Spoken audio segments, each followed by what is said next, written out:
Hey, what's up YouTube? It's Jafricon once again, and today I'm here. I'm at the desk and I'll be doing some more indoor videos where I sit at the desk and share some story with you. This particular time around I'll be talking a little bit about my freshman year at the Michael University College back in 2009. Is it 2009?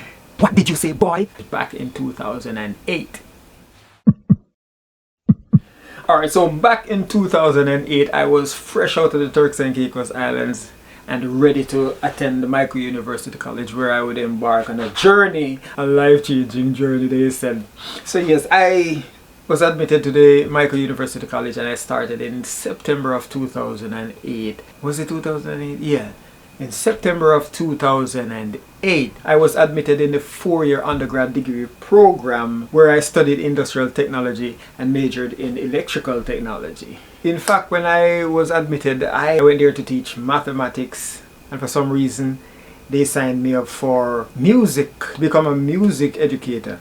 And that's not what I wanted. However, I went through the process and within 3 weeks I switched. So yes, I knew what I wanted to do. I was very sure that I wanted to become a teacher because of the long holidays and the breaks, paid vacation, and of course it offers time for family, and if I so choose to venture in business, I would have the holiday time to really put effort into growing a business. So I knew what I wanted to do, but as much as I knew what I wanted to do, nothing would have prepared me for what was coming next. So I packed my bag from the country,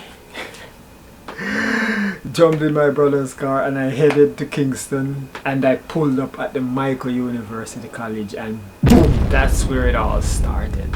Yes, before I get into that, I remember when I went to sign up and visited the institution before orientation, just walking in the front gates of the Michael University College, in that courtyard, I felt like I was reaching somewhere. I felt like I stepped into somewhere, and I was excited. It has this old but very well maintained look, and it's like scholars were made there, and I was really excited about it. So I made it up in my mind to give it everything I had. So yes, back to what I was saying. I pull up at the Michael, and of course I was assigned to Millsall. My senior met me at the downstairs. They showed me where the room is supposed to be situated, myself, and then all hell broke loose. Now they start addressing you as first year man and a bunch of other stuff, and they're like, first year man, come here. I left a place of being a free man into total chaos. Or at least at that time, that's what I thought it was. And for them, they call it ragging or grubbing. For those of you who've been a freshman at the Michael, you know what I'm talking about. You know what this period of orientation means. And I have a few pictures. I was scrolling on the internet the other day and I found a few pictures. So I'll share with you a little bit of what was happening at that time during that orientation. In fact, I remember one time I got there, and it was about, I think, the first night. And I remember that senior name. And we became good friends after that though, right? But Wet Map, you know yourself. You know yourself, Wet Map.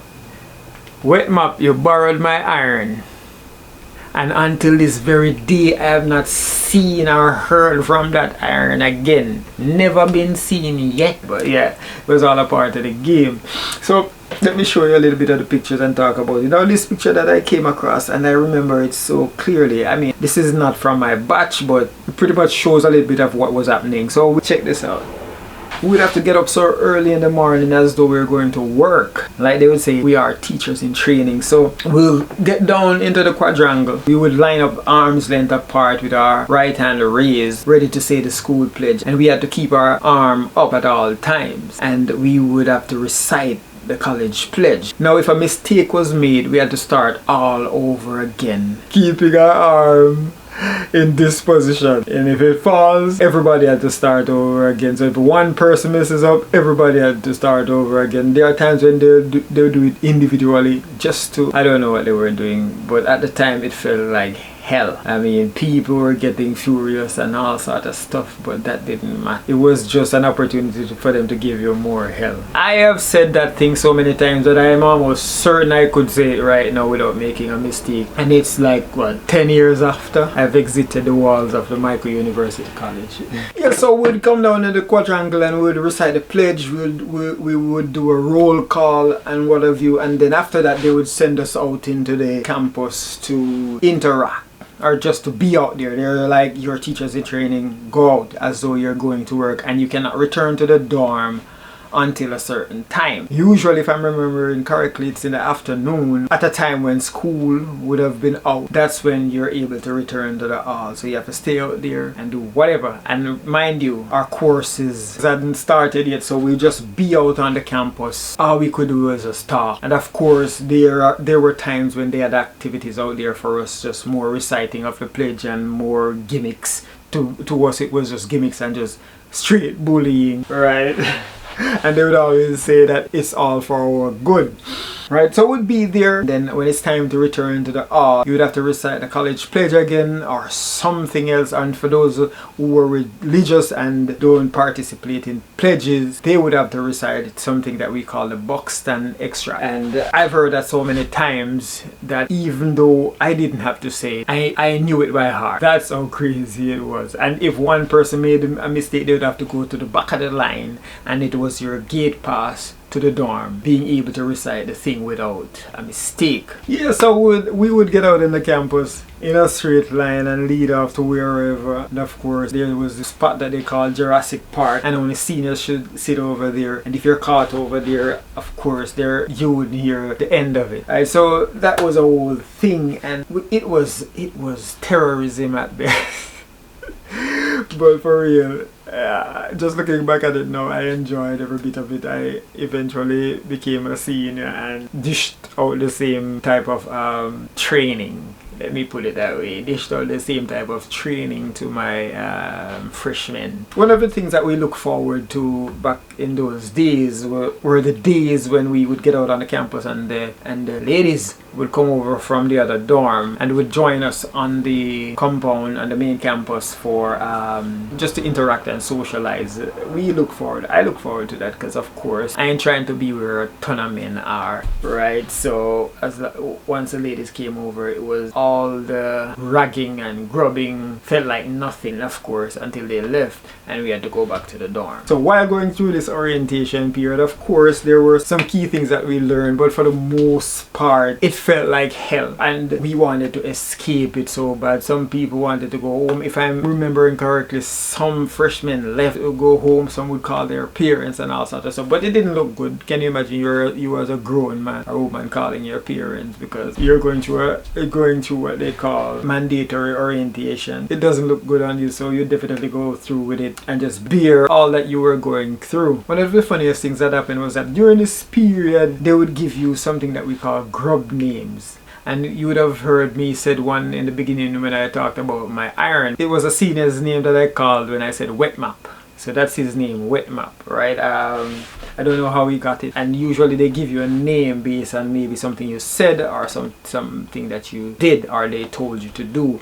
They would give you a grub name off of that. I remember one time in that same Jurassic Park, one of the seniors said, go down to Jurassic Park and ask for Abu Ghani, right? And tell him that such and such called him and he should come here as soon as he can. Now, I didn't know that was his grub name. I don't know where it came from. Like, it sounded weird. It sounded weird to me, but what am I going to do? Disobey the scene and get some form of punishment. So I went down there and I stepped into Jurassic Park. That was the first thing that I should not have done. If I'm remembering correctly, I stood on the walkway and I said, Senior man Abu Ghani, such and such called you. And he was like, what, boy? What did you say, boy? What did you say, boy? And for some reason, they have some way of doing this without laughing, and they'll be all straight faced with this nonsense, and they're like, boy, do you know who I am? And some crazy stuff like that. And they had me count grass right there. Looking back at it, I should have never done it. I should have just stood my ground and said, I'm not doing anything. But they have a way of getting at you, and it really teaches you how to manage a class. It teaches you how to manage a class when there's a defiant child and you want to get that child to conform. You make everybody pay for that. right? You make everybody pay for it, you punish everybody, and so when they realize that when the entire class is getting punished for the act of one, they will turn against that one and peer pressure them into conforming, right? So it's a very effective strategy. But back at the time it was crazy. I couldn't, because had I disobeyed, I would probably spend the night outside with the entire group reciting some pledge or something like that, just to get on the dorm, or maybe locked out of my room by my seniors or something like that. So I was there, and it goes something like this: like 1 grass, 2 grass, 3 grass, and for after a while it just sounds like a bunch of nonsense. But it was funny to them, but they keep a straight face, just making you looking like a fool. But that was one of my crazy experiences, and there are many more that I would like to share with you. So as I take you through my journey as the Maiko, stay tuned for the next episode. Thank you for watching, and as always, one love.